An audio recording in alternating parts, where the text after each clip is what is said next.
Kia ora, Eastview. Welcome to your thought for the day. Over the course of this lockdown, the word that comes back to me again and again is the word abide. A few weeks ago, Mike used the example from John 15 of Jesus as the vine and us as the branches, abiding in Christ. I am the vine, you are the branches. Whoever abides in me, and I in him, it is he who bears much fruit. For apart from me, you can do nothing. Abide is an interesting word, meaning to act in accordance with a rule or to tolerate something. We're doing a lot of abiding by lockdown rules at present. In a biblical context, the word abide is often used as its alternative meaning, which is to remain stable or continue in a place. Not surprising, the word abide keeps coming to me during lockdown. We're also doing a lot of remaining stable and continuing in one place.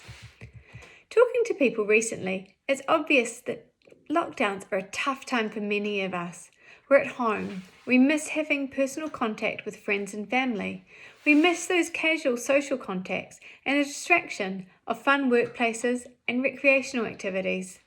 We miss the certainty of being able to make a plan more than a couple of days ahead. Lockdown is a different experience for everyone. With Scott as an essential worker, the boys schooling from home, and me working from home, day-to-day lockdown feels really busy for our family. Personally, I'm not feeling like adding a whole lot of new routines to my life at present.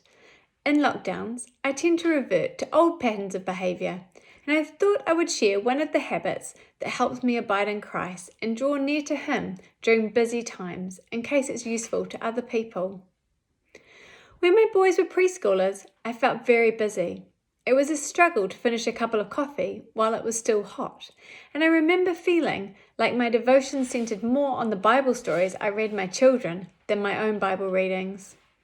During that time, I read a fabulous book on spiritual disciplines that I wish I could remember the title of, that had a broader perspective on spiritual disciplines than I'd previously thought of, looking at spiritual disciplines as a way of living as opposed to activities. After reading the book, I decided that prayer was the most appropriate spiritual discipline to work on, since it could be done anywhere, anytime, and didn't need any particular resources bar a willing heart. At that time, I started a habit that I continue to this day, praying when I hang the laundry out.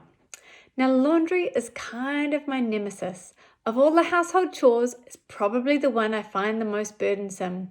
However, I do love being outside in the sunshine and finding the time to thank God for His blessings and pray for my family as I hang their clothes brings a lot more meaning to a slightly tedious activity and helps me to see laundry as a way of drawing close to God.